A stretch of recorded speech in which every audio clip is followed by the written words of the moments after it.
Good afternoon, everyone. We are from BSF 528.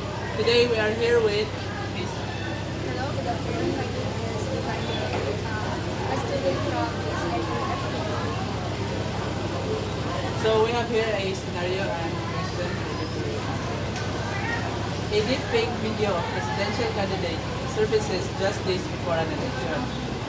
The video portrays the candidate admitting to illegal activity, but experts say it might be AI generated.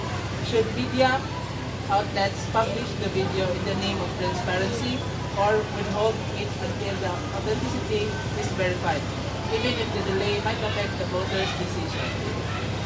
So, the first question is, what would you do in this situation?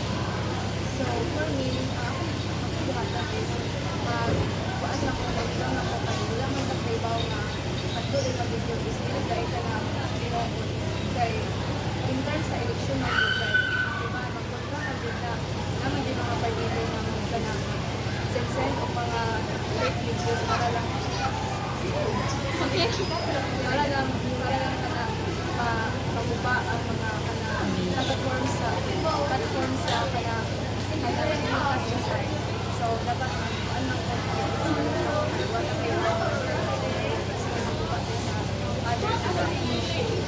so the second question, what is your reason for this?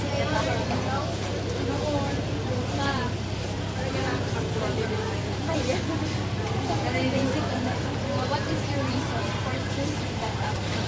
So, actually sa dito ko dapat hindi na ko maglagon tayo. Kuan ang ang mga reporters lang na mas makaibaw man sila. Kaya ako wala lang ko alam mo kung saan nila ako nakita. Based sa akong mas makaibaw ang mga reporters. Kaya mas sila man nakakaiba. Dapat kung saan ako nakita.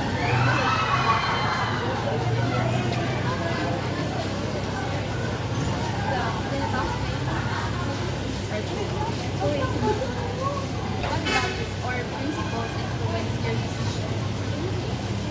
The actions, what values or principles influence your decision? So the values or principles na the truth and the trust. The last